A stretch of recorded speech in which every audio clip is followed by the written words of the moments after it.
I read in this morning's paper of the passing of the conductor, Gerhard Samuel. I have such fond memories of him. He was a wonderful conductor, a conductor that I always felt should have received the San Francisco appointment as opposed to some of the disasters that we did have while Samuel was still in the Bay Area. Personally, I owe much gratitude to him because he was responsible for me being able to meet and play with David Oistrakh. David Oistrakh, the Russian violinist, and his son Igor were coming to San Francisco to do a concert in the Opera House. The program included the Mozart Sinfonia Concertante, in which Daddy would play the viola. That was absolutely fantastic. And then they were also going to do the Vivaldi double violin concerto.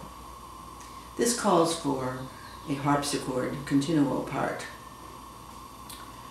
Of course, the harpsichord is not a regular instrument in the symphony orchestra, so they had to hire an outsider to do that, and I was lucky enough to get that gig. The minute I got the call, the first thing I could think of was, oh my God, I have to learn some Russian. Because I knew that David Oistrakh did not speak any English. It seemed utterly obvious that when they were in town with this pickup orchestra, somebody should greet them in Russian. I learned a few phrases. I've worked more on learning a few phrases of Russian than I did on my part. I did want to see the music ahead of time, so I called Gary and asked him if there was some way I could get in touch with the Oistrakhs, or did Gary have the music so that I could take a look at it before the first rehearsal. He said that the Oistrakhs had it and that they were staying in the St. Francis Hotel, and to give them a call. He gave me their room number. So I did. And the son, Igor Oistrakh, answered the phone. I introduced myself, said I was going to be playing with them on the Vivaldi, and was there some way I could pick up my music? Yes, they have it in the hotel, he said.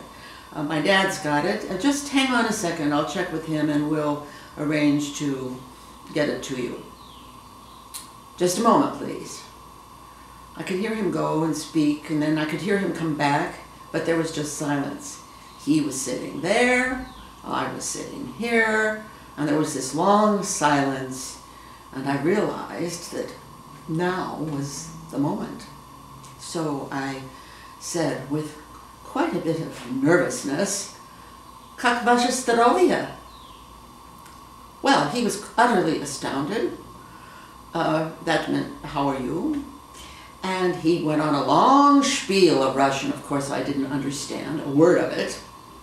When he finished, I said, "Oh, не понимаешь по-русски." I don't speak Russian. Well, Miss Fabrizio, I don't understand. If you don't speak Russian, why were you speaking Russian? So I told him why. That when I had got the assignment for the job, I had tried to learn a few words so that I could speak with them. He seemed quite pleased with that. And then I eventually picked up the music at the hotel, and the day came for the first rehearsal. Everyone in the orchestra was quite excited because we were going to be playing with one of the world's greatest violinists at that time. We were all on stage, waiting for their appearance. Samuel was at the podium. The harpsichord had been placed at the rear of the orchestra, and then mic'd, right? It was going to be mic'd because it's a very soft instrument. Then it was announced the Oistrachs had arrived, and they walked onto the stage.